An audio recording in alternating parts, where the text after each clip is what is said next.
Greetings, everybody.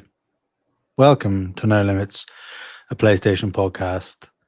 Today, we'll be talking all about when is PlayStation going to say something? Is it at Summer Games Fest? Is it a state of play? Is it a showcase? What's it going to be, Bree? You better run the intro before I run out of my nerves.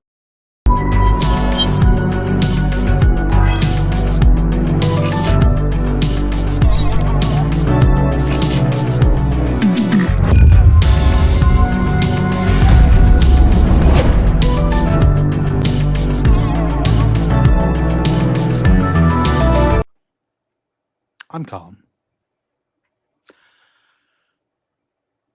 I'm not. I just need to. I just to take another breath for a second there.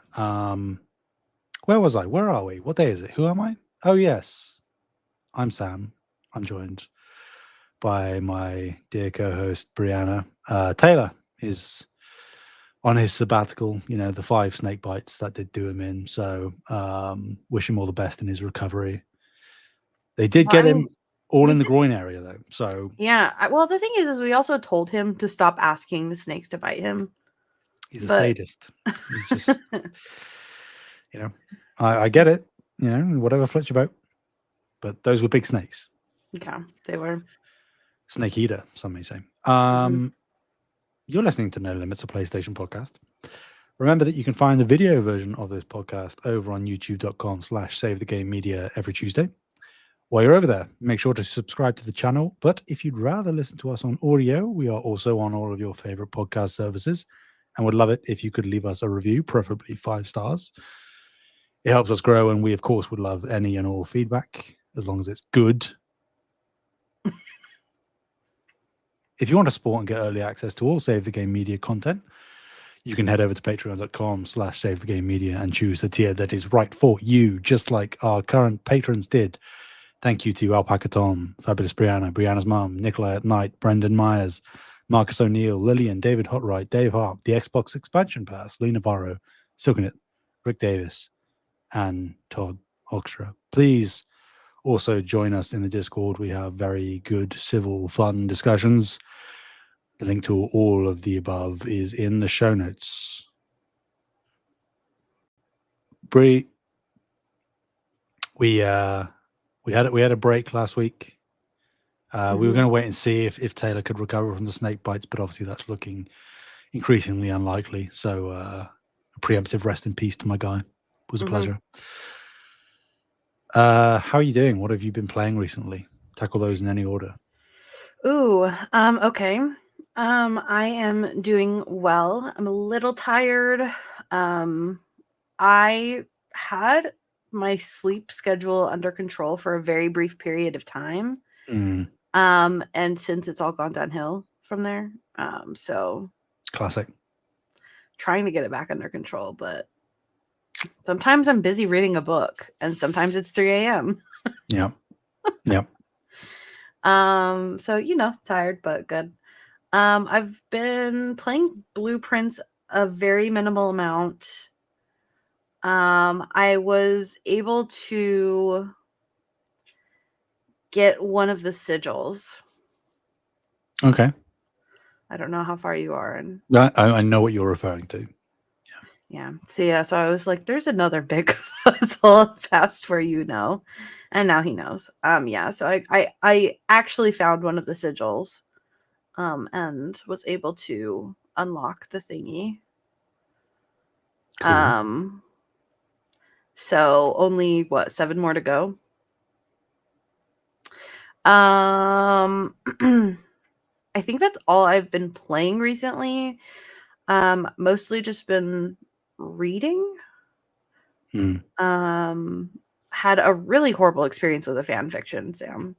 They did not tag one of the kinks, and suffice to say, it was a kink I was not okay with. I'm not going to ask. It was really bad. I literally texted one of my friends, and I was like, this. It was so bad. I feel like it sent my body and soul into space. Like, I was ready to be gone. It was very sudden, and anyways, tag your kinks, people. That's what the tags Put them are in the comments for. below. Let us know. Yes, for this video specifically. Cool. So yeah, what about you? How are you? What have you been playing? I mean, you're also just a complete liar because you did actually beat a game I since the did. last time we recorded. What did I play? It meant that little to you. I understand. That's fine. Oh, I just feel like I haven't beat it yet because it just restarted right back up. I mean, that's what it does. I know. So I beat Returnal, guys, with a significant amount of Sam's help and a significant amount of Sam sighing. Yeah. I'd get hit by something, he'd be like, you have a dodge, right? Yeah. You know, there's a ledge there that you just dropped off, right? Yeah. Yeah. Yeah, it was bad. I have no We did it though. We did do it. And and you know what? I really love that game. And I really cannot wait for the next one. Yes. I think I have a lot left in the game. That's what I was saying. Like, it doesn't even feel like I've beaten the game, even though I technically have, and I got like the trophy for it. Still feels like there's a lot left, especially with like all the logs, and I don't want to tell anybody, but Sam was definitely avoiding the rogue suits. So I got to go back and do a lot of that. Didn't want to deal with them. Yeah. They're tough. They need you to beat the game at least. I'm not going to waste any time being trounced by the Celine corpses. So It's not a waste of time. We were having fun together. oh, is that what it was? Good to know. Could have fooled me. Yeah. What about you, Sam? Yeah, well, I mean, I obviously played some Returnal as well. Not to brag, but like the PS5 Pro boost that it got is real nice. Housemart put that out not too long ago, and Oh, that's why it was patching. yes. Why? Oh, yeah. I guess that is why it was patching for you. That it, was probably had fixes and stuff as well, but was also putting in the pro support. Yeah. Had a lot of fun. I still think it's probably the best game of the generation for me. Might not necessarily be like my favorite, but I think that it is just essentially flawless. I don't really think that there is problems or issues with it. Certainly on a AAA level, I think that it's very unique and uniquely Housemarque, which is lovely. And agree with you that Saros is top of my most anticipated. Do you really think it's going to come out soon? I know it's been a while since Returnal. Yeah, I mean they when they revealed it at the beginning of the year, they put 2026 on it. So, well, I would assume I'm standing firm on my belief that it's probably before GTA 6, so it will be in the first few months of next year. Would be my guess. Because that's what PlayStation have done recently with their first parties, where it's like they do the reveal, and at most you're looking at maybe a year and some change from the reveal to release. Obviously, that was much shorter with something like Astrobot, but Yote is going to be a year and 1 month. Not even that, because the state of play that revealed it was September last year, and it's October 2nd that the game's coming out. So basically a year. So if we go on that logic, Saros was announced in the February state of play. So I would maybe say February next year. I'd love that. And then maybe like Wolverine in the summer or something. I don't know. Time will tell. Yeah. Can't wait for it whenever it comes. Yeah, for sure. It's gonna be good times. The other thing I've been playing in preparation for later this month is Death Stranding. I went back to it via the director's cut, which I actually hadn't played. I played like many dozens of hours when the game first released on PS4, and downloaded the director's cut. And instead of porting my PS4 save, which in hindsight would have, I mean, I knew at the time that it would have saved me a lot of time, but I felt like if I go back to my old PS4 save, all of my structures and zip lines and everything are going to be degraded and ruined. So I basically have to build them all from scratch anyway. So I was like, well, I might as well just start from scratch. So that's what I did. And I righted a wrong.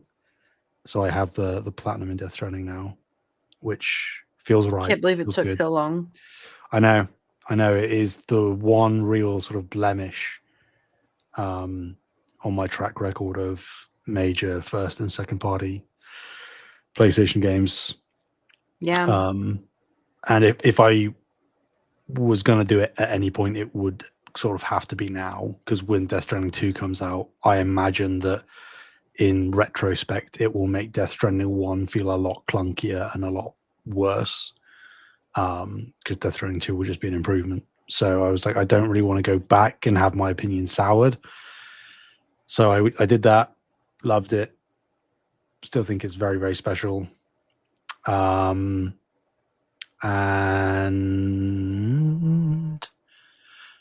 the only other thing I've played a very minor amount of is another Grab's Treasure, which is one of the PlayStation Plus monthly games. It's such a good game.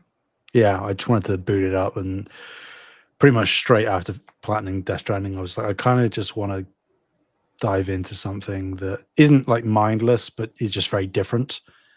It's very silly. I guess it is very silly thus far. And I kind of get the vibe that it is going to just get sillier, which I'm excited about. So how did you feel about the loan shark? I mean, bold choice for it to not actually be a real shark. But I mean, that little grabby thing was very well modeled. I was like, that looks like a real shark grabber thing. It was so funny. So yeah, I'll be probably diving into a little bit more of that over the next couple of weeks, and I'm kind of just treading water now until Death Stranding 2.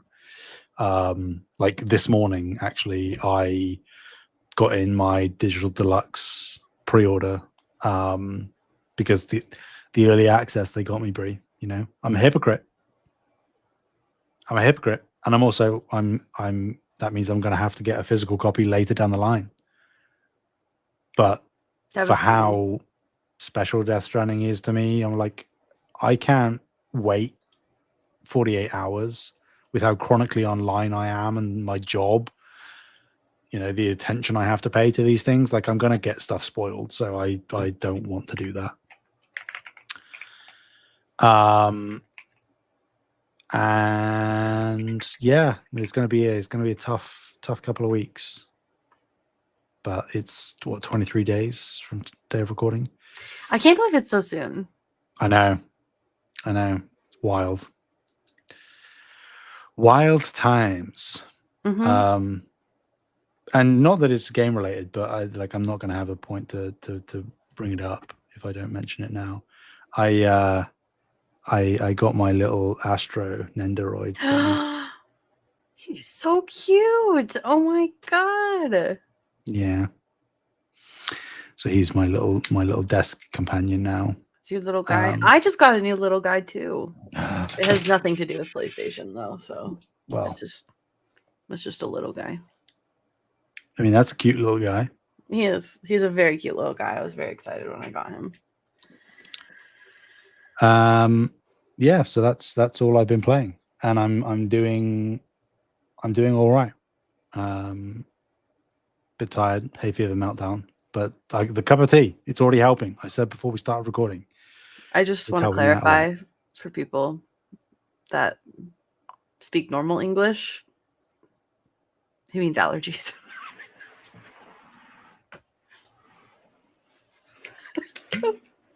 Or do you mean does hay fever not exist in America?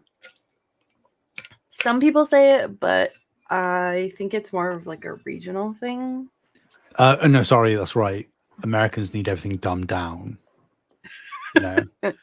Yeah. Uh-huh. So they're just Are we gonna get on the sidewalk let's thing just, again? let's just generalize it and call it a sidewalk because you walk on the side. Well, I'm still waiting for your explanation on a jumper. Pants, like you want to get into that as well? That one does throw me off. It's the same thing in it's actually the same thing in Japanese. Is like they use like pantsu, and that's like underwear instead of like pants.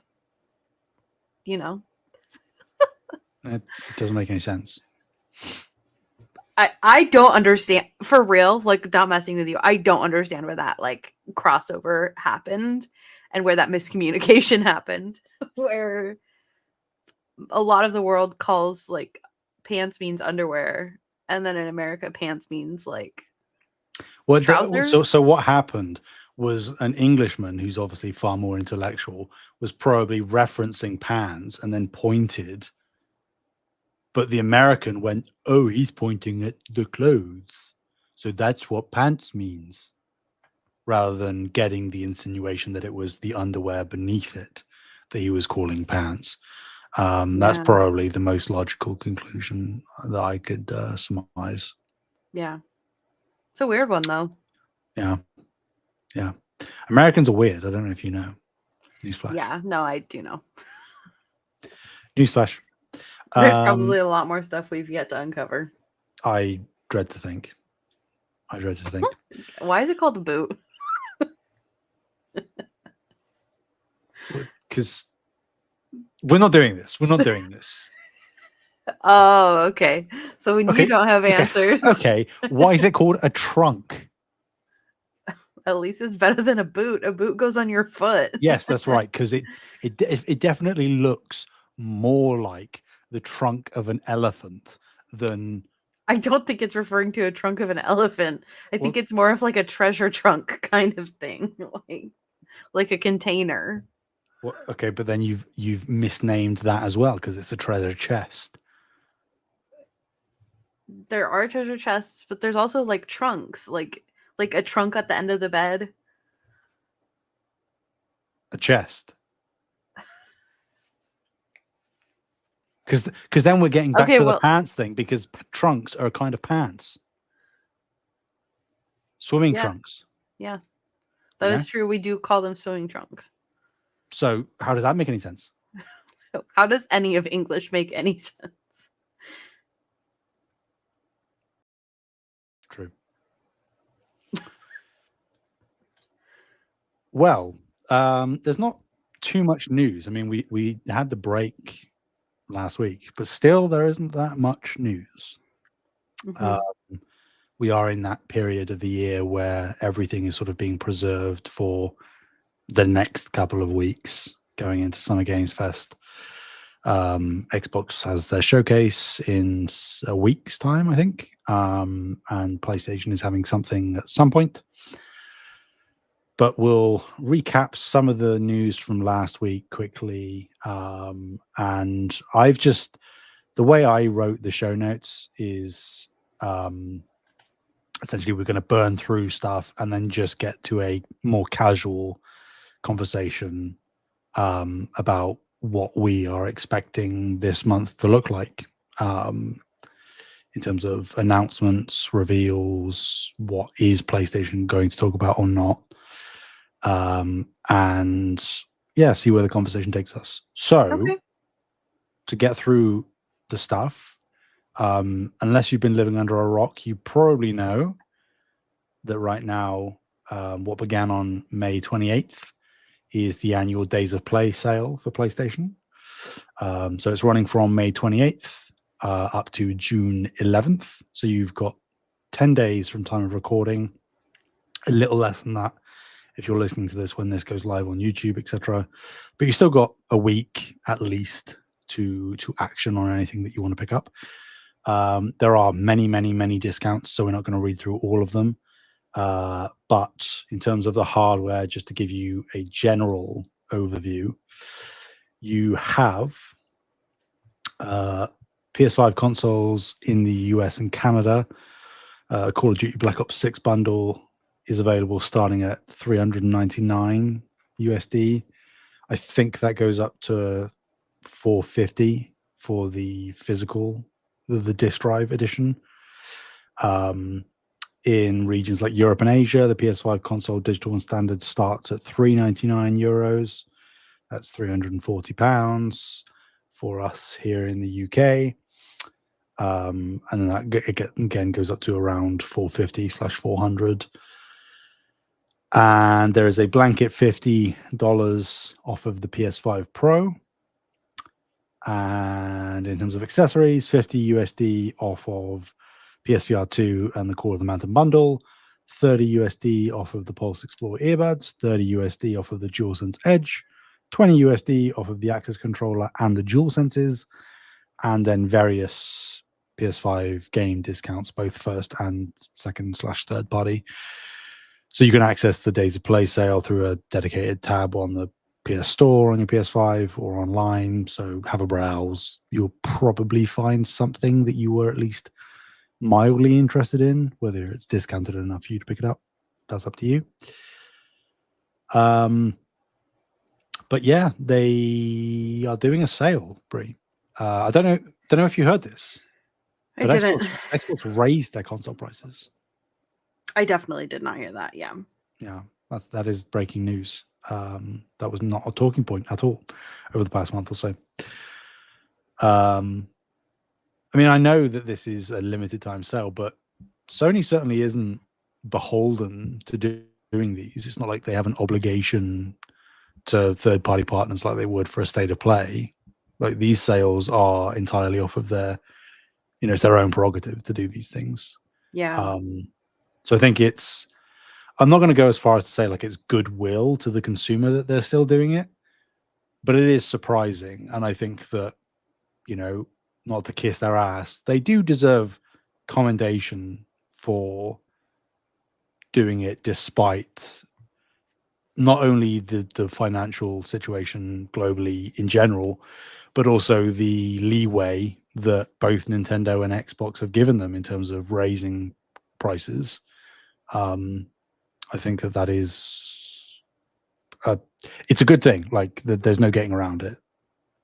So, I mean, you're getting a PS5 Pro now, right?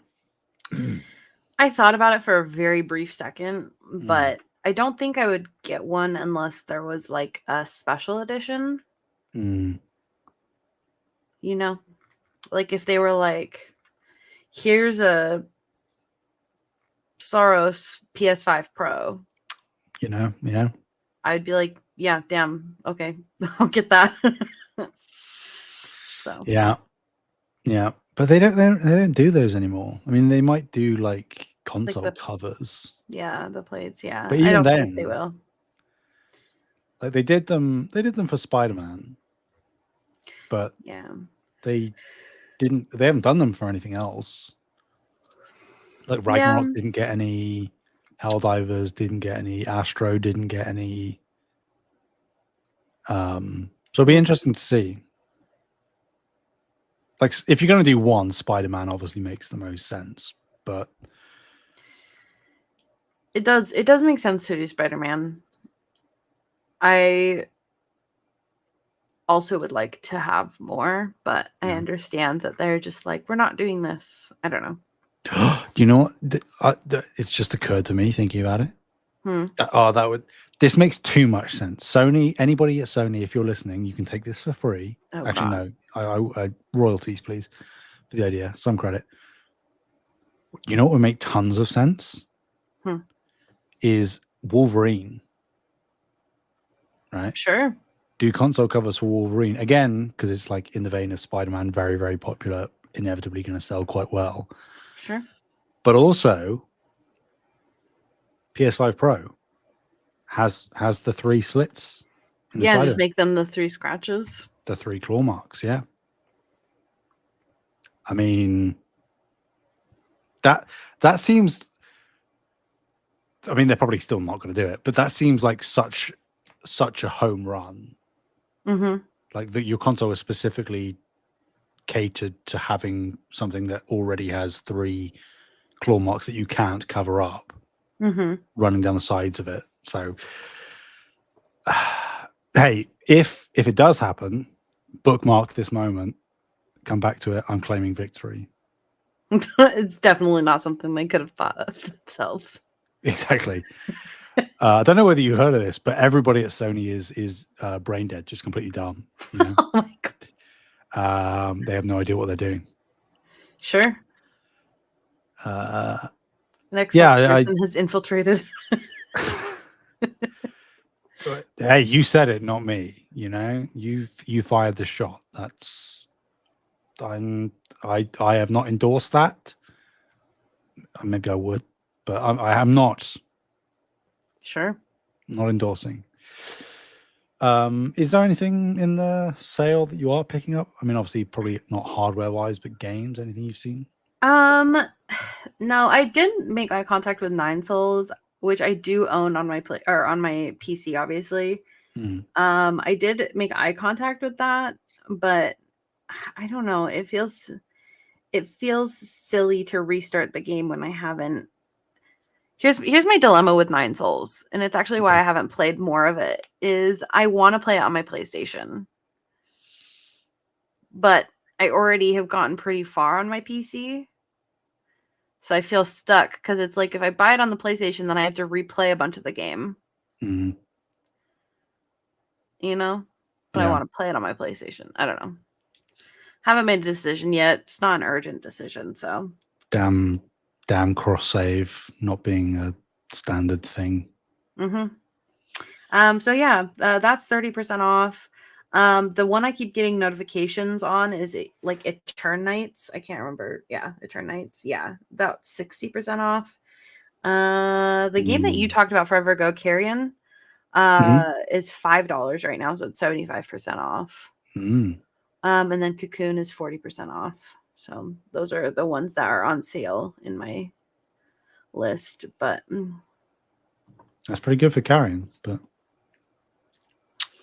yeah, yeah. I'm waiting for Claire Obscure to go on sale. No, I'm just kidding. Yeah. I'll probably buy it next paycheck. Yeah, I would assume it will. I mean, even if I know you probably buy it even if it didn't go on sale, but I would assume, considering how successful that game's been sales wise, that they probably are going to be open to putting it on some kind of discount relatively soon. Yeah, I would imagine they'll do like a 10% discount or something like that. So you might benefit off of holding off a little bit. Yeah, I mean, I won't wait. Once I'm ready to play, I'll just buy it. Like I'm not gonna like wait. But I also did just have a $500 charge come out of my account for a console that may or may not be coming this week. So yeah, she's got the PS Vita 2, everybody. That is, I mean, that there isn't. I asked this in the Discord, and this is slightly tangential, but just because you mentioned it, does it? I know I am out of the sphere. Yes, but does it really feel like there's a big, like the next big Nintendo console is coming out this week? It doesn't feel like it. No, I don't think it does feel like it, but I'm also not stressed about it. Oh no, like I said in the Discord, like it's gonna do tremendously well regardless. But it doesn't feel like the monumental thing a new console typically does. I don't know whether that's because, I mean, the Switch didn't adhere to this either, but I think the Switch was in and of itself like a revolution, right? Whereas the Switch 2 is very iterative, which isn't necessarily a bad thing at all. But that we know what it is, so it's a known quantity. And also, I think that it's launching in the middle of this the other consoles generations. And these console generations for most have been somewhat, if not fully, underwhelming. So I think that there's just like a general dampening of excitement around console gaming in general at the moment, I think. What with the moves that Xbox is making, shifting away from console, PlayStation 5 not having much first-party stuff, and Nintendo not really being super inventive with their next hardware. I think that not that any of this is necessarily inherently a bad thing. I just mean like in terms of discussion and like the feeling of hype and momentum, it isn't quite as it used to be, I don't think. Yeah, I would agree with that. I don't feel like it doesn't feel like I'm getting a new console besides the charge on my card. Yeah. So Sort of like in some ways, I imagine it feels the same way to what I felt when I picked up the Pro. You know, whereas like it's going to be, I know it's going to be better. I know I'm going to love it. It's going to run things better. It's going to look better, whatever. But it's just sort of like a sunk cost thing, right? It's like, well, I knew I was going to do it, and I know what it's going to do. There's no surprises in consoles anymore. fair enough. And that's not to say that there isn't going to be like some console that comes along from any of the big three that could do something really, really impressive. But it's just sort of, we're in the iterative era, clearly, with incremental upgrades, which is fine. They can't catch lightning in a bottle twice. You know, they can't reinvent the handheld like they did with the Switch a second time, I don't think, without taking major risks. I don't think. Well, I think that Nintendo. It's very clear Nintendo has enough money to do that if they want. Of course. However, I think that everybody just wanted an upgraded Switch. Yeah. Right. Like that's what everybody wanted, and I think that that's like what's easiest for Nintendo as well. Yeah. So like address the issues with the original Joy-Cons, put more cool games out, and everybody will be happy, kind of thing. So I'm looking forward to all of the cool games that will at some point be in my hands. Yeah. It's a combination of if it ain't broke, don't fix it, and damned if you do, damned if you don't. You know, it's like Switch to most people was considered like a pretty, you know, I'm using air quotes here for listeners, like perfect handheld device that just needed a few improvements, and they would have had no complaints. And Nintendo were providing that, but not providing much beyond that. So like you're getting what you wanted, people. Yeah. So don't complain that they didn't really swing for the fences again, because that definitely didn't work out very well for the Wii U. But yeah, we know the Switch 2 is going to do very, very well. Will it outsell the Switch? Probably not, but maybe. If anybody can do it, Nintendo can. So, well, hey, you know what? Everybody's going to be so excited that we're finally at the PlayStation 4 graphics. Yeah. 60 frames? What? 1080p? What? Things to look forward to. Yes, indeed. And before we move off of the days of play, quickly, worth pointing out, we have PlayStation Plus games announced. So monthly games for everybody on every tier: NBA 2K25, Alone in the Dark, the 2024 reboot, Bomb Rush Cyberpunk, and the Final Shape expansion for Destiny 2. You're obviously going to be diving into 2K, Bree. I have never played a sports game before. Sick. Well, no time like the present. Sam, I was going to ask, is there anything you're picking up from the sale, like in your wish list or whatever? Oh, interesting. Because you asked me, but I forgot to ask back. But I'm interested in what you have to say. But like, there's a number of things that have just been on my wish list forever, and technically they're as discounted as they are probably ever going to be. But I just never get round to actually pulling the trigger on it. I have the same issue with my Steam library. So I'm looking at, what am I looking at? I'm looking at, I'll pull it up because otherwise I'm just going to be umming and ahhing, and that's not good for content. So I have maybe it is. Solar Ash, Jasant, Good thing we're avoiding the umming. Shh. Vember. I didn't account for the scrolling. That's what this is. Vember, Ultros. The cooking one? Yeah, Vember is the That one's fun. And also weirdly LA Noire. Like, I've played that game on PS3 when it first came out, and I've got it on PC, but I kind of feel like it's the one Rockstar game that I would want to go back to and sort of re-experience. It's been a very long time, so I may do, but like, I have just pulled the trigger on the deluxe edition of Death Stranding 2. I have a lot of other video game related expenses that I have impulse gone for as of late. Did you end up getting the special edition? Don't call me out, Bree. Don't call me out, Bree. Did you get it though? Yes, I did. Okay, I'm proud of you. I had to. I said. I agree. I was going to be devastated when the collector's edition was gone. I was like, in hindsight, if I could have had that, I absolutely would have. And then they restocked it just without the game. So I was like, well, I'd be a hypocrite if I didn't. Is it going to cost me a fair amount more money? Yes, but you know, I'm a physical guy. I like my physical things. I like tangible things. So that it provides it for me, to the detriment of my wallet. But that's what happens. I am interested to try out Bomber Cyberpunk, for what it's worth. I did love Jet Set Radio back in the day. This is a spiritual successor. So very vibey, sort of skate focused, graffiti, punk rock kind of game.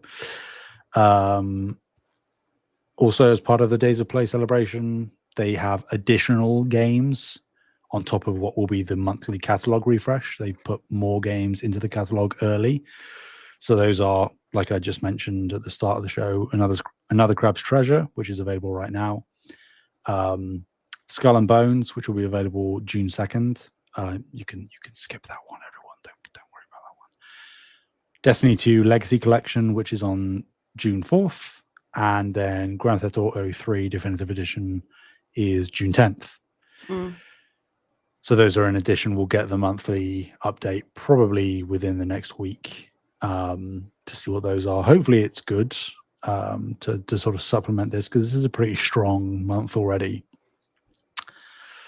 Classics. I would encourage everybody to play another Crab's Treasure, and I do mean that sincerely. I think it's a very fun and silly game. I think that the team that worked on it was very aware of their audience, because it is a Souls-like. But it's like it's a Souls-like that has a lot of settings to help you play the game. If you don't normally like playing Souls-like because it's too difficult or whatever, they have a bunch of settings. They are just like, they have some of like the silliest stuff in the game. Like when they were making the game, they had like a Dark Souls mode that they were pretending that they were building out that like made the game really dark. And they're like, we made everything depressing in the game and stuff like that. And they like built Anor Londo into the freaking game. So they like, the dev team is like very fun, very silly. So I definitely think that they deserve the support. Yeah, it's very fun from what I've played thus far, for sure. And yeah, that's about it. The two classics have been added: Myst and Riven, the two classic sort of point and click adventure mystery games. I'll give them a go. Haven't heard of them. Primarily just because of, coincidentally, you saying that, how much I've heard about Myst over the years, how it's sort of like one of the granddaddies of the sort of adventure mystery game genre. So I'll give it a whirl. Make use of the Okay. premium subscription for May once. as well. Yep, that's the Days of Play sale. Bree, I'll take this one. You can do number 3. You know, Okay. How kind of you. I'm on the number 2. Okay. I'm all about number 2. Sure. That's not me tagging a kink, by the way. Helldivers 2 has had its Heart of Democracy update that was launched last week. So this is a slightly old story, but this update has brought the invasion to Super Earth itself. So you now have let me back up. One of the prior updates did introduce sort of minor city level environments Okay. on certain maps. And now with this update, you have full on city scale biomes. You also have new Illuminate enemy types, which are the sort of third faction that was added in, alien mind control people. And you've got lots of new objectives. I think that technically, at time of recording, the sort of in-game event, if you want to call it that, with the Illuminate invading Super Earth, that has actually concluded now. And I think only 2 cities were able to be saved. So who knows? Crazy. Yeah. I mean, I think the devs did push pretty hard. It did become a bit of a news story where I think Chinese PC players were really like vehemently defending the Shanghai-esque location on Super Earth. And I think that actually led to some review bombings because the Arrowhead weren't allowing that region to be 100% saved for the sake of the meta narrative, which is interesting. But yeah, I think 2 cities were left standing. So it'll be interesting to see what they do next, because that kind of feels like a culmination thing. I don't know where you go past a full on invasion war on Super Earth, but I have faith that Arrowhead will find some interesting, clever, cool thing to do, because they've been continually bringing interesting stuff to the game. So I don't expect that to stop anytime soon. I've fallen off of it in the past couple of weeks, but I am going to be diving back in shortly. So Have fun. Yeah. Anything you wanted to add on that? No, I have nothing to say about Helldivers 2. Yeah, that breaks my heart, but I knew it was coming. I knew it was coming. Hey, I had fun playing it for a little bit. I was really That's all bad that at it. matters. That's all that matters. It was good for a half second. It was a half second, but it was a bright half second, you know? Mm-hmm. In which nobody ended up re-inviting anybody else. Yeah. And I mean that for all 3 of us. We're all to blame. Yeah. Well, speaking of something else that lasts maybe half a second, why don't you pass on to the next story? Sure. So the next story here is that Hellblade 2 is coming to PS5 this summer, to no one's surprise, with an enhanced version.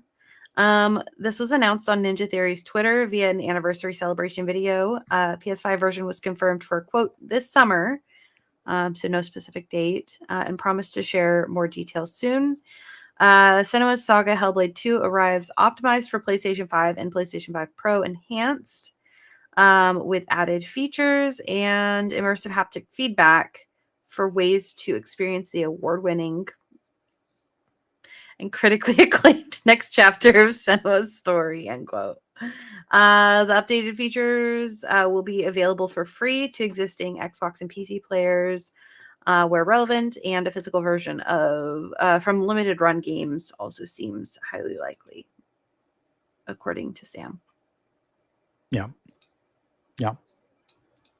So I very much am very passionate about this. I know. You just never shut up about Hellblade 2. I know we've been fighting about it because I was like, actually, this game is so good and nobody understands it. Yeah. I'm the Yeah. only one that understands it. Yeah, going back to that thing about Americans being dumb. No, I kid. I will say, and I don't mean this harshly, and people are entitled to do whatever they want with their money. I really would advise against buying this when it first comes out. Like I wholeheartedly, genuinely believe that even at $40, I don't think this is worth it. For what game you get, I just think that you have so many better options currently. And I mean that as no shade at Ninja Theory. I, of course, want that studio to thrive. I don't want them to be in financial peril in any way. But I just can't recommend people spending that money. If it comes in at a lower price point because it's a year old, if it's like $20, like the original Hellblade was when that released on PS4, yes, sure. But at 40, that's a real tough price point. Hard to justify $40 for 4 minutes, huh? I mean, zing, you know. Yeah, I mean, like for those who don't know, it's at most 6 hours, which in and of itself isn't a bad thing, but the actual content that you're doing for those 6 hours is pretty poor, actually, in my opinion. At least it looks pretty while you're doing it. It does. It looks gorgeous. I mean, I think that, and I don't mean this as a gotcha. I do think it's probably going to be dethroned by Death Stranding 2 when that comes out. Maybe on a pure fidelity level, no. But the scale of Death Stranding 2 as an open world game at that level of fidelity, I think, is more impressive than what is essentially a sort of very linear corridor walking sim, to phrase it bluntly. It'd be interesting to see what the updated added features are, I suppose. I feel that that's quite nebulous, so it could literally just mean 60 frames. Maybe. I mean, Christ, I would hope that it's 60 frames. But that might be the extent of the added features, that you can run it at 60, because 30 was pretty rough. Yeah, like it's not one I'm gonna jump into. Maybe again a heavy discount I will, because I did love Hellblade 1. But yeah, Hellblade 2 just isn't it, in my opinion. Sad day. Yeah. But like you say, the port was going to happen. So here it is. Here it is. And we've got 4 and 5, but I'm just going to blend them together, Bree, because they're the same question, essentially. So we were talking Summer Games Fest, been announced. I mean, it's been announced for a while. But they announced the round 1 of their partners for the show. It's 60 plus partners, which is exciting. More people than they've ever had at Summer Game Fest, including people who haven't been there before, like Nintendo. What that means, who knows? But PlayStation Astrobot is coming to Nintendo. Don't you dare.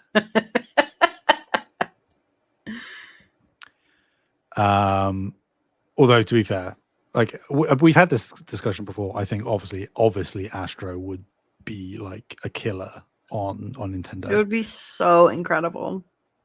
It's just I remain firm and not in the idea of like it has to stay exclusive. I think that is beneficial to help bring, with how PlayStation centric Astro is, it makes sense for that to stay on the platform, to build the synergy. But I specifically think that the haptics and the controller stuff with Astro is such a fundamental part of the experience that having to take that out for it to be on other platforms, you'd be losing a not insignificant chunk of the actual experience of playing the game. But hey, stranger things have happened. You know, we're in a brave new world right now Mm-hmm. in the video game space. But PlayStation is, of course, one of the confirmed partners for Summer Games Fest, but we don't technically, at time of recording, know exactly what that means. For those who don't know, you can be a partner of Summer Game Fest and not actually have anything in the Summer Game Fest show itself, but any partners that are doing their own events or booths or whatever in this space, these couple of weeks' time, you will be listed as a Summer Game Fest partner. So we have the rumor of a show from PlayStation at some point this month. Mm-hmm. Jeff Grubb leaning towards State of Play, but not ruling out a showcase. Yeah, like I just want to chat about what we think we might see this month from PlayStation. Yeah, I don't know how you want to do it. I can pull up all the studios they have, and we can just go down and see if we think they're going to show up, and if they do, what could we see from them? Sure, we can do that. Whatever you want. Don't put that pressure on me, Bree. You're the host right now. I asked you the question. Okay. We have the list here. Look how quick I pulled that up. Professional. That was so quick. You definitely didn't just have it sitting up. I didn't. Unlike that hack Taylor, you know. Well, glad he's gone. Get him out. It's hard to be professional when you've been bitten by so many snakes voluntarily. It's true. In the groin as well. Tough times. Yeah. So, Bree. Bend. I'm gonna say no. I mean, I don't think it's out of the realm of possibility, but for me, it's a no. I think it's a definitive no. But if they showed up, would you be like, this is the craziest upset of a century? Like, I can't believe they're here. Yes. Really? I wouldn't. Well, I mean, but they had their game cancelled earlier this year. Yeah, but that doesn't mean they don't have something else going on. They could technically have another project, but we haven't heard anything about a second team working on anything at Bend. That again doesn't negate the potential of there being that, but I'm assuming that there are, for all intents and purposes, a one-team studio. So I don't think that we see anything from them here or for at least like a year or two. Yeah. Which sucks, but they're in trouble. I mean, it goes back to what we usually say about, you know, Bend aren't going to have a new game for this generation. You know, they put out Days Gone in 2019 and they aren't going to have anything for PS5, which is like disgusting, right? From a conceptual level of like, how is that even possible that you go an entire console generation without a first party team releasing a game?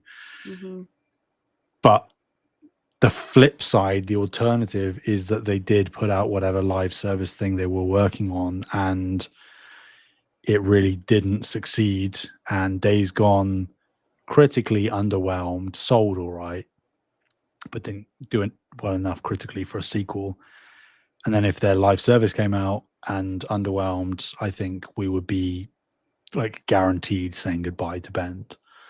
So if they had to cancel and they were not allowed to, because Sony allowed their teams to do whatever they want, but they were free from the sort of live service desire that Sony had a couple of years ago. And they can go back to doing something probably smaller scale, probably more familiar territory, but Bend still get to work. I think that is the better of the two alternatives. Yeah, it's a bummer. Bend to be. I don't want them to be gone, but I do also know that they're not in a good spot right now. So no, I mean, they're definitely, again, no shade to Bend. They're like near the bottom of the totem pole, where like if a first party team had to go, Bend would be in that conversation. That's just sort of where we're at, which is, again, unfortunate, but reality is what it is. I'm going alphabetically as well. In that vein, Bluepoint. oh, I want to see Bluepoint so bad, but I don't think we're gonna see them yet. Yeah, they had the same thing happen. Exactly. And they are definitely a one-team studio. Yeah, they are a small team, so unfortunately, so sad that they're based in Austin. I would love working for them. Yeah, I mean, the one, I think I did say this when we were talking about the cancellation a few months ago. The one differentiator, I think, between Bluepoint and Bend is that if Bluepoint go back to more familiar territory, they would be going back to remakes, right? And technically, that should take less time than reinventing the wheel and coming up with a new idea. Well, what are they remaking? That's the question. That is the question. But there's tons of options, right? I don't know what Sony would pick. Or what Bluepoint would opt to pick. Well, it also is like, what's FromSoft gonna let them have? Yeah, I mean, it's. I would love for it to be Bloodborne. Of course, all of us would. I don't see that happening. I think I want Dark Souls 1. Logically, with how big the IP is and their history since being acquired, I could see them going back and remaking one of the like OG God of War games. God of War is a super popular IP, sells really well. Their PlayStation is obviously putting a lot of focus on it. They're doing the show. We're going to get more games, obviously. So I think that there's a chance there. They obviously were doing support on Ragnarok with Santa Monica directly, and we're doing a God of War live service. So maybe that's the path to take. Maybe. A relatively safe bet as well, I think. Like, I know that elements of the old God of War games are contentious or controversial nowadays. But there's no denying that those would still sell very, very well, simply because of the name. And, I'm not going to get hopium, but if you look at what they were doing with remakes before being acquired, Shadow of the Colossus was in 2018. And then Demon Souls was 2020. So they did Demon Souls in 2 years. Yeah, so that means we're going to have Dark Souls 1 within like a year or two. That's not at all what I was implying. And don't stop asking for Dark Souls. We don't want it. I do. No. There are dozens of you, but no. It's funny that you think there's only dozens. I'm downplaying it for my own sanity. They could. I think it's not out of the realm of possibility that we see something like revealed from them next year. If they are able to kind of replicate that, which I think that they are perfectly capable of doing. They're obviously very talented.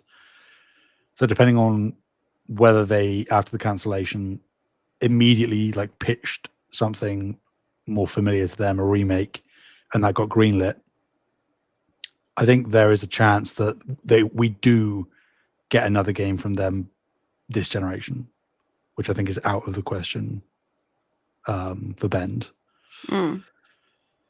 which would be cool. But again, Bluepoint are masters of what they do. So if we have to wait longer, then we don't have a choice either way. But that's I wonder if they don't want to do the remasters and remakes anymore. Well, that's they said that they were more interested in doing original stuff. And I understand that. Like I do from like a creative perspective, but I also it's also from a consumer perspective, it's very frustrating because you have this studio that is really good at what they do with remasters and remakes. Yeah. And I understand why they don't want to do something else, but man, do I want it. Well, and PlayStation have a deep well of IP, right? Across various generations that are dead or dormant. What if they did like Jak and Daxter? They could do so many things. That'd be so cool. And that's what a lot of PlayStation fans are yearning for old IP to be revived in some way. And Bluepoint is like right there. They're a first party team that are like tailor made to do that.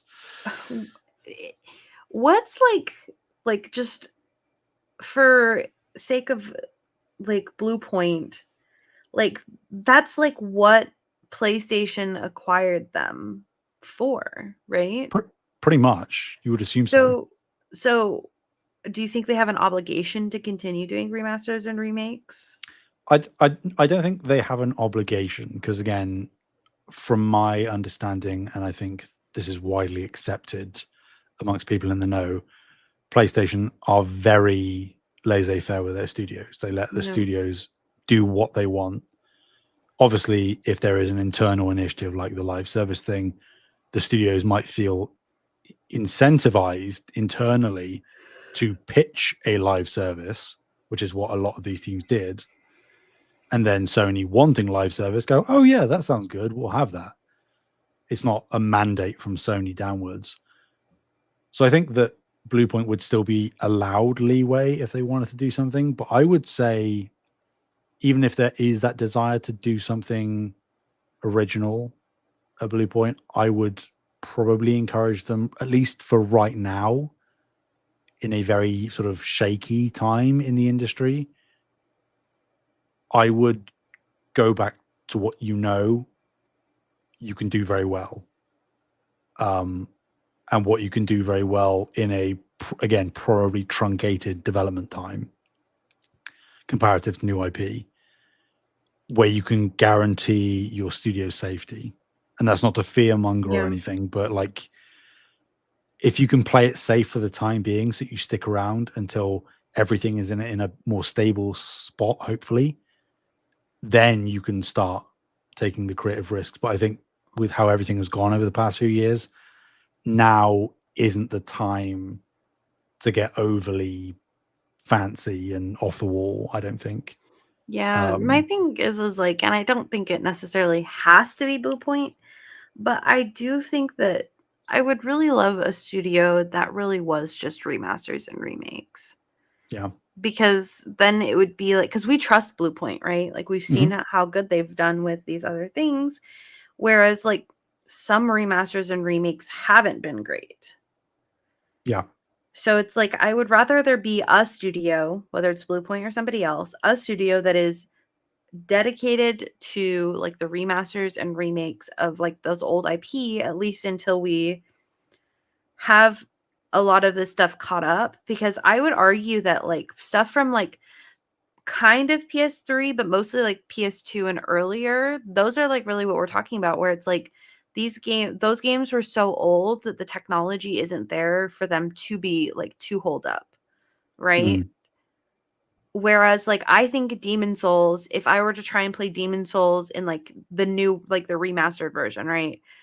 Or remake version, if I were to try and play Demon Souls in like 10 years from now, I still think it would be a good game. Like it would still hold up. Like I think we've kind of not hit the peak of where video games are, but I think we're starting to plateau a little bit. So I think it's a good idea for a lot of remasters and remakes to happen at this plateau area. Yeah. I don't know. We'll see. But yeah, I think Bluepoint is off the map for the time being. Dark Outlaw Games, the brand new team, Jason Blundell. Been around for a few years. I don't think we're going to see them secretly working on something. But again, I think, I mean, I would agree. I don't think we're going to see them. It does take a year or two to like get like a studio established, and yeah, that is certainly true. It just depends, I guess, on what the internal sort of impetus was to like confirm and name the studio now, and have Blundell do like a couple of interviews where he said like, we've been cooking on something for a little while and we'll share more when we're ready. Yeah. Is there no correlation between like officially confirming and announcing the studio and you being close to being ready to say something? I don't know. Yeah, we don't know, because they could have just been left toiling away up until the game was ready, and then a month before they do the reveal or something, or even coinciding with the reveal, they say we are a brand new team. This is the game. The game's out in 4 months or something. There probably was going to be some sort of leak or something. They were probably trying to get ahead of it. Maybe, I guess. maybe. But yeah, I would assume that we aren't going to see them. Would love to, just to know what it is they're doing, because that's probably the team it is the team we know the least about. So it would be good to get confirmation, but I'm not expecting to see it here. Fire Sprite.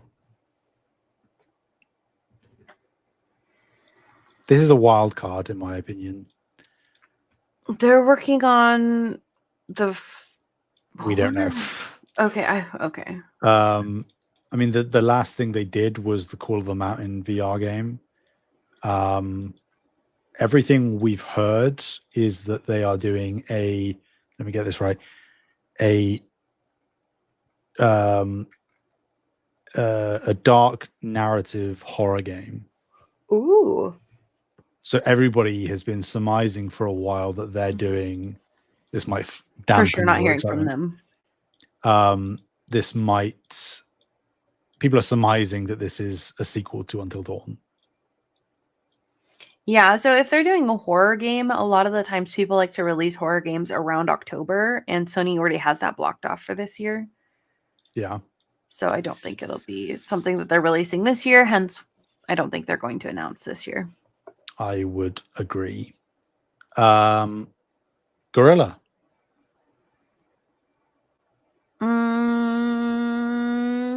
It doesn't feel time yet.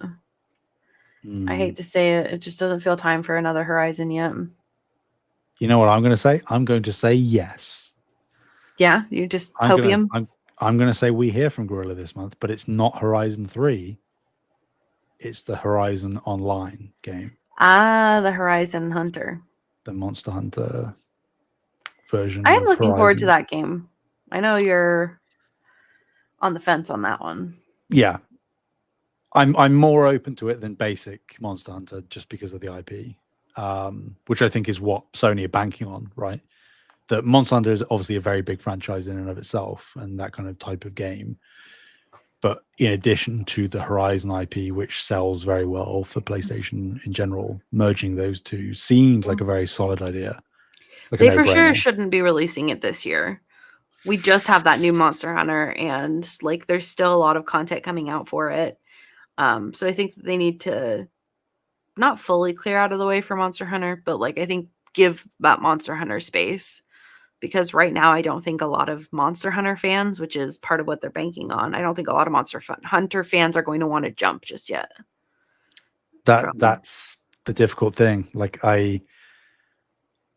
this game has been in development for so long. Like it's been cooking to some degree since 2018. Like it's been in some form of pre-pro early development since that time. So it might not necessarily release this year for that reason, which I think is like obviously quite logical, that you don't want to be too close to Monster Hunter Wilds. But but I do think that they kind of need to actually like reveal it at this point. Might also help to have a live service game that looks different than the shooters that we've had with Marathon and Fair Games, and maybe shift, hopefully, the conversation around Sony live service in a slightly more positive direction, with maybe a 2026 window put on it. That's what I'm going to imagine. Okay. Haven with Fair Games. I don't remember what they're working on. Do we know? It's Fair Games.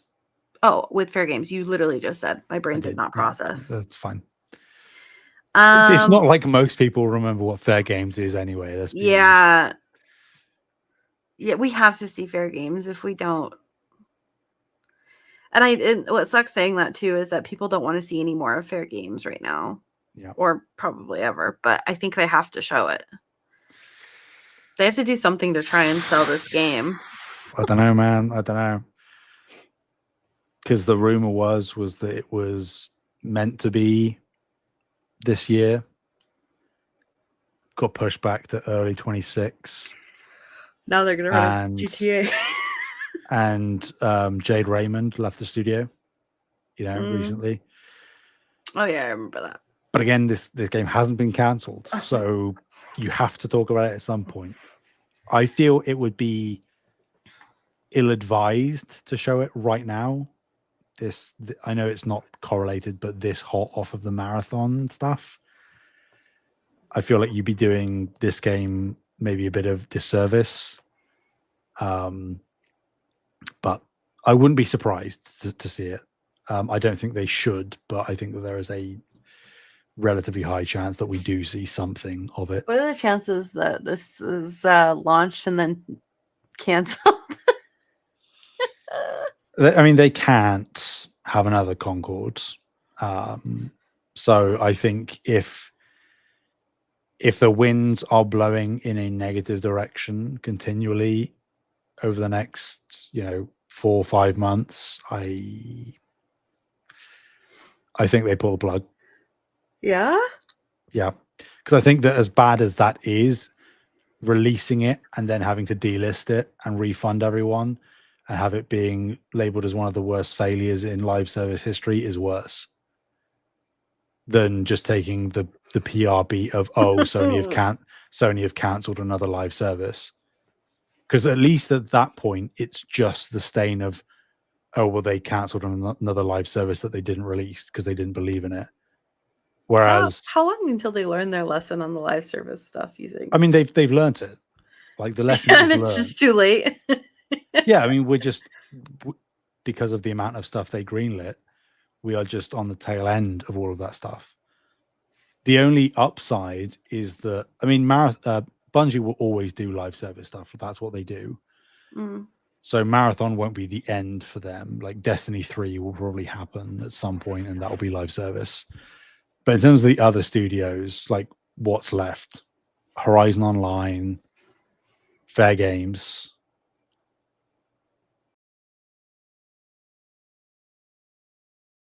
That's it, I think. Everything else has been cancelled. I mean, MLB, if you want to count that. But like, I don't think that there's anything else. Not first party, anyway. Yeah, I don't think so. So we're nearly out. The one game that I wanted, I know, got canceled already. I know. Housemarque, are we going to see Saros this month? Do you think? I don't see why not. I don't see why not. Like, if they really are launching in 2026, like, I don't think it'd be a horrible idea to have like a trailer. I don't even think it has to have like gameplay in it necessarily. I think I'd love if it did have gameplay in it, but just something short, like a minute. I think if they're gonna show it, they need to show gameplay. Because when they revealed it at the State of Play, the developer said that the first look at gameplay is coming later this year. And obviously they said that in February. So this could qualify. But I could equally see them saving that for like maybe a September state of play. Yeah. Where they give, again, like a February 2026 release date at that point. And maybe leave give the stuff coming up a bit of breathing room. I don't know. But I'd say 50-50 on seeing it. Insomniac. Is it time finally? I don't think it is. Do you think it is?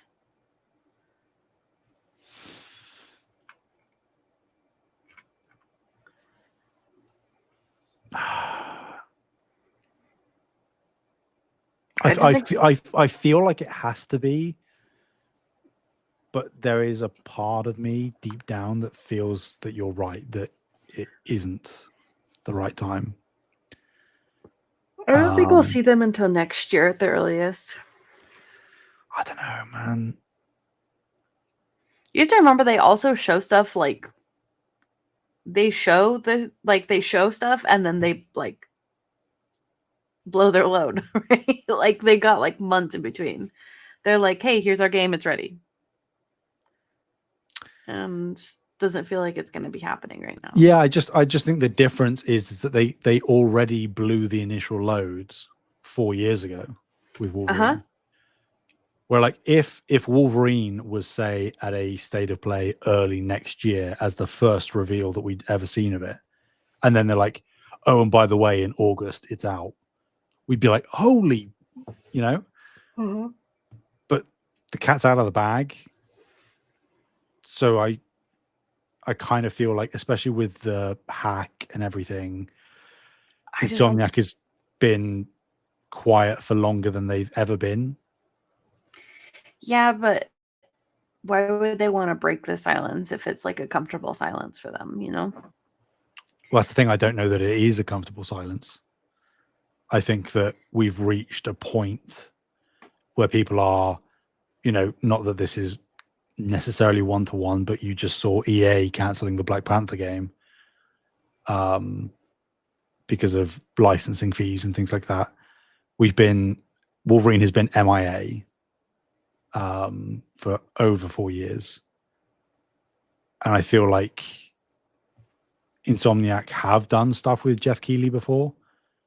So I could see them doing a like re-reveal with gameplay at this Summer Games Fest. Because but couldn't you also see them waiting? Yeah, I mean, I can see them waiting, but I don't think you save Wolverine for a state of play later this year. Oh, I don't even mean later this year. I mean, like, I don't think that game's coming out till like 2027. And so I think that showing it this year is going to be too early. I think there is no way that Wolverine is any later than next year. It's not coming out this year. I think if Wolverine isn't out next year, it's dead, and it's cancelled. It's not happening, in my opinion. I think it's coming out 2027.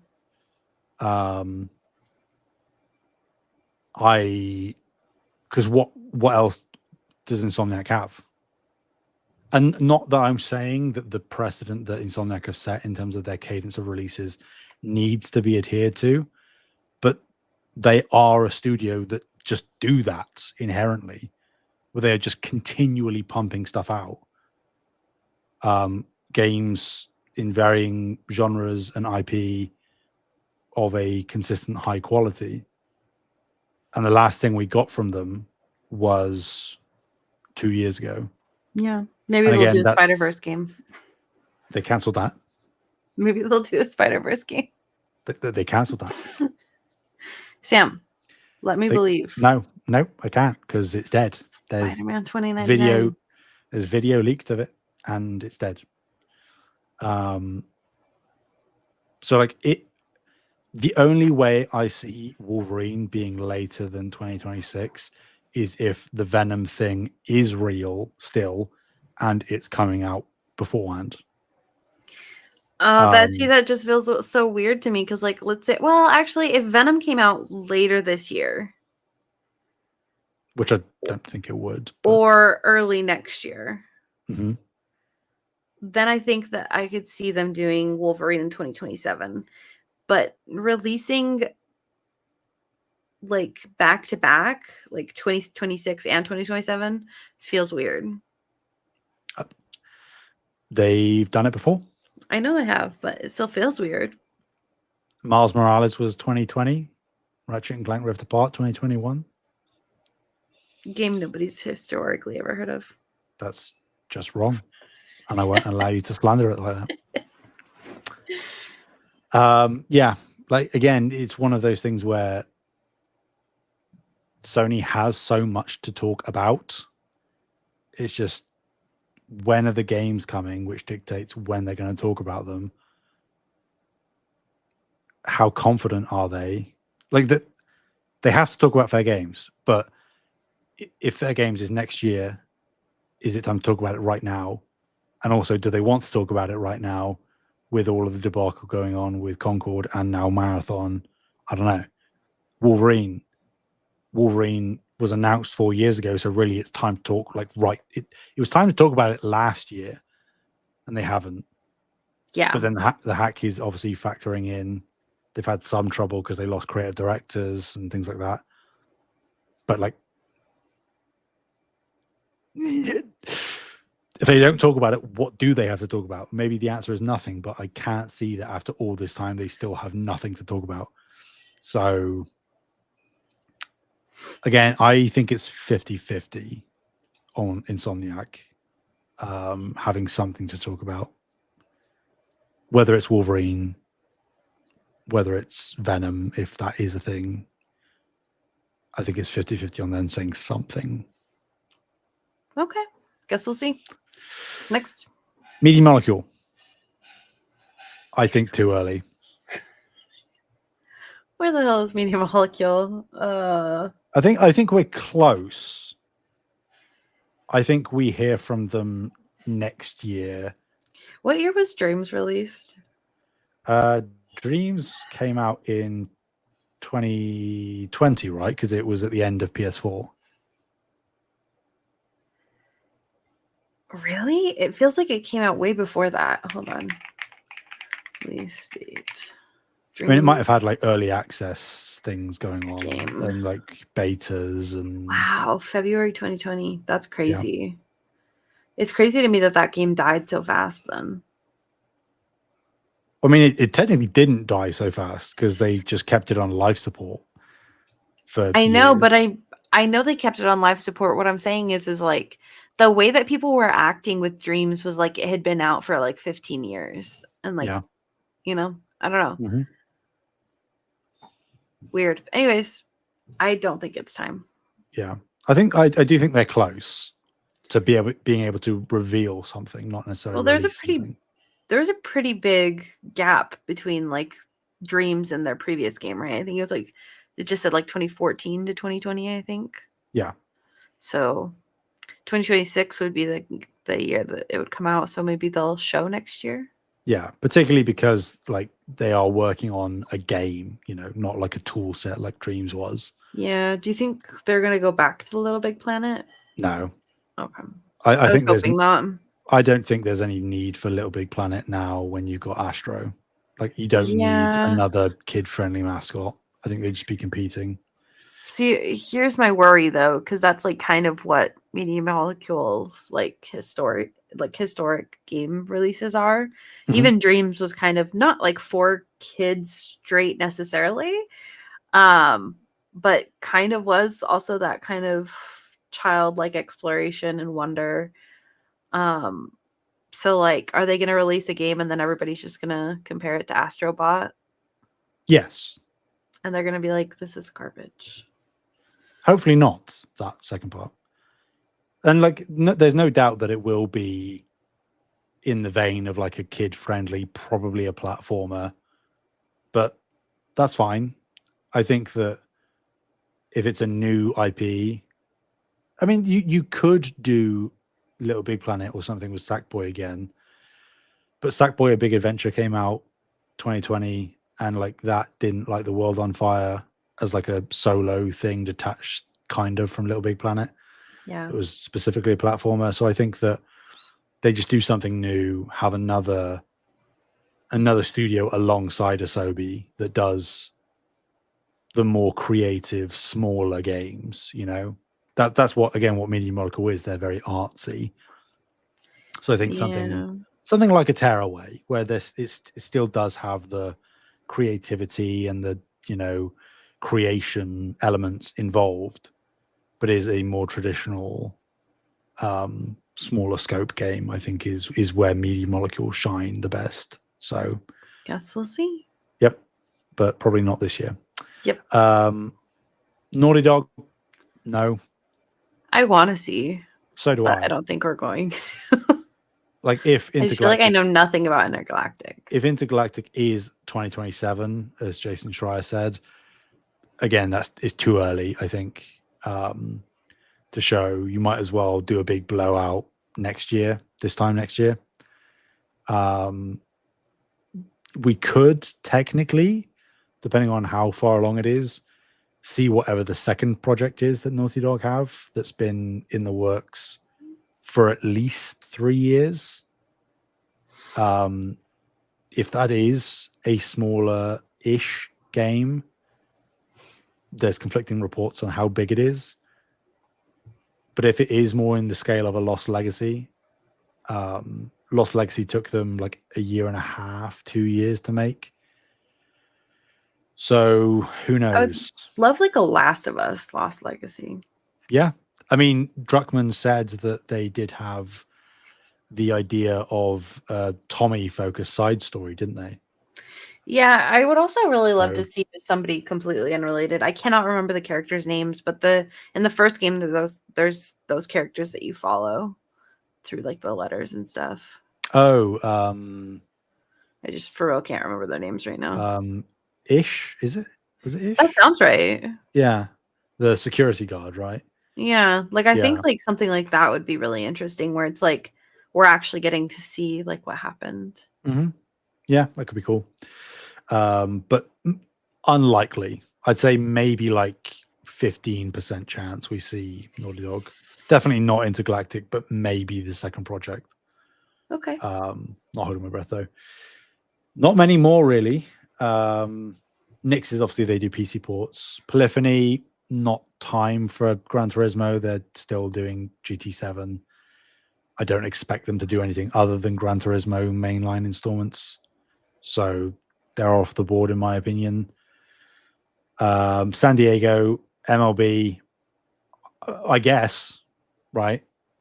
Like MLB is a yearly thing. I feel like they don't ever show it in like the big shows like this, though. Yeah, but if there is a state of play this month or a showcase, then yes, they'll be there for like 30 seconds. yeah. Santa Monica. I think this is the question for me. Really? Okay. Because I can actually see them showing something. Obviously, way too early for the next main God of War. Obviously. Yeah. We're but not too early for Corey's game. Indeed. He's been cooking to some extent since 2018. So Santa Monica is a multi-team studio. So after Ragnarok, he probably got the lion's share of developers to help get his game probably going. That was 2022. Mm-hmm. Obviously, they did Valhalla, but that was a splinter team. So maybe, maybe that is like how Intergalactic was the big finisher at the Game Awards. Maybe, Jeff does his usual, warm-up spiel, getting ready for the reveal, and it does show whatever Cory Barlog's doing as a new IP to debut it in the middle of the summer. Maybe he's doing a Balrog game. Just Frodo pops up. It's just Ian McKellen comes out on stage. Yeah, I think there's a chance. I do think there's a chance. I'm starting to feel like a little weird about where everybody's lining up, because it's starting to feel like everybody's going to be lining up. Like, as the more we're talking, That's like where we're at, though. feels like No? it feels like everybody's going to be coming out the same like 2 years. Yeah. And I don't like that. I mean, but that's how the end of the PS4 went. Like, again, I've said this before. Yeah, but every big first party game you think of in PS4 came out in the last 2 years, 2018 to 2020.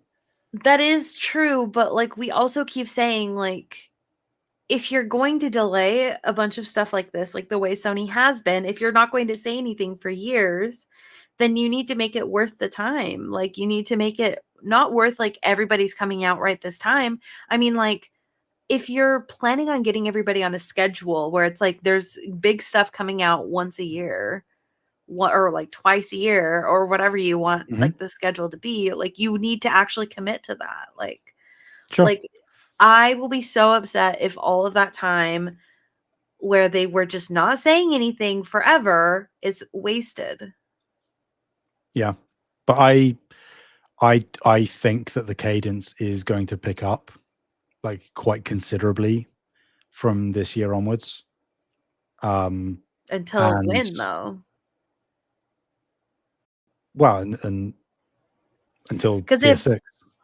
until all of like, well, so what I'm saying is like, let's say that, like, because let's say, right, Housemarque, Naughty Dog, Insomniac, Santa Monica, four arguably of the biggest studios they have, if not the biggest, right, are all coming out in the next 2 years. Yep. That's crazy. But it's not, though. Because, again, you look at the end of the PS4 gen. Like, yeah, that was crazy. Like, you think about how many excellent games came out in the last 2 years of the PS4 life cycle. But Have mercy on me. They all thrived. They all did very well. They didn't. Ghost of Tsushima and Last of Us Part 2 launched within a month of each other. Yeah, see, but I wasn't paying attention to Ghost of Tsushima at the time, so it wasn't bothering me. That's your mistake, isn't it? So I think like it feels weird because I still have to beat that game. We have so little information right now that it feels like we're going to be hit by a flood of information, and that therefore we'll feel like we're being overloaded and things are overlapping. But that's where we're at, where they have so much to say. And I think that, again, you know, not that it really matters at the end of the day, that's where a showcase would come in very helpful, because you can rattle off, because the expectation is that you have a lot of first party talking at a showcase. So you can then get a lot of those announcements and reveals out of the way. And then you can do, or even you can get some of them out of the way and then preserve others for what they've done with State of Plays in the past year, where they end a State of Play with a first party reveal. And that first party game is, again, like we were saying, at most a year out from being released. So they might show Cory Barlog's thing here and it's out next summer. And they might show Naughty Dog's second project, again, just hypothetically, they might show Naughty Dog's next project at the end of the September State of Play, and then it's out late next year. And obviously, I know that would then be encroaching on Intergalactic, but just conceptually, I think that they can get away with that, where they have a announcement or two peppered in at Summer Game Fest and or this show they're doing this month, supposedly. And then you've ripped the Band-Aid off and shown what these teams are working on. And now it's just a matter of, which wouldn't be a problem for them. I mean, you look at what Xbox have released, for example. They are releasing so much stuff that it is overwhelming, but all of the games are still finding success. And they have just shotgun blasted a lot of their stuff in the past couple of months, but then it's sort of easing off a bit now. I think like the announcements will be a shotgun blast, probably to some extent for PlayStation, but the releases will be far more tailored and tempered. So, and there's also like, we can't discredit for Santa Monica. There is the rumor of a God of War Greek project this year. So that could be another Astrobot thing where it is announced around this time and then it is released. Crazy, but what if it's released in September? Where they have Ghost of Yotei this month. They don't have anything big in July. They have Lost Soul Aside in August. Then they have a smaller scale God of War thing September. Ghost of Yotei October. And then you have a couple of months over the holiday period where you are third party and you're doing Christmas sales and all of that. And then you're slam bang first couple of months Saros. And then you have Wolverine in the summer. And then you get into Cory Barlog's game in the fall. And then you have Intergalactic. And Spider-Man 3 is a bit further down the lane somewhere. And, you know? I hear you. And it just sounds like a lot to me. I can barely keep up. It's a lot, but it's no more than what PS4 was doing. All right. Well, ask the next question, Sam. Sucker Punch. Are we seeing Sucker Punch? I hope so. I think so. I hope we see like just like a gameplay trailer. Because if it's not here, then where? Yeah. Like, are you going to do it? They could do something in like September. I feel that's too close, though. I feel like I agree. I do think it's too close, but capitalize on all of the eyes on this summer period. Yeah. Even if Ghost of Yotei is kind of a known quantity, like you want to show gameplay and then you can have like a final trailer maybe in September or something, you know, a launch trailer kind of thing. Yeah, but like show gameplay. I think that's a lock for this month, whether it's at Summer Game Fest or at a State of Play showcase. I think that we'll see Ghost of Yotei this month. Two left. I think pretty easy for both. Team Asobi, no, obviously. I think yes. Elaborate. I think they're gonna do something else with that, like the first Astrobot. You think they're gonna, after this gap, do more DLC? You think? Mm-hmm. Do like something bigger that's paid. Interesting. I don't get the vibe that that's what they would do, but maybe. Maybe it's just copium because I want more right now. I mean, who doesn't? I've got him right here. He's looking at me. He's staring at me. Give me just like a little Christmas gift. Just like the first week of December, we just get a bigger DLC. Yeah. And then in 2 years, we get the next Astrobot. And then the last one is Team LFG, which is obviously Project Gummy Bears, and that's again a no from me. Like, yeah, for sure. It's been an incubation for a while, no doubt, but it's going to be too early to show anything. That team was just sort of properly formalized. So yeah, no. Yeah. So long story short, Bree, mm-hmm.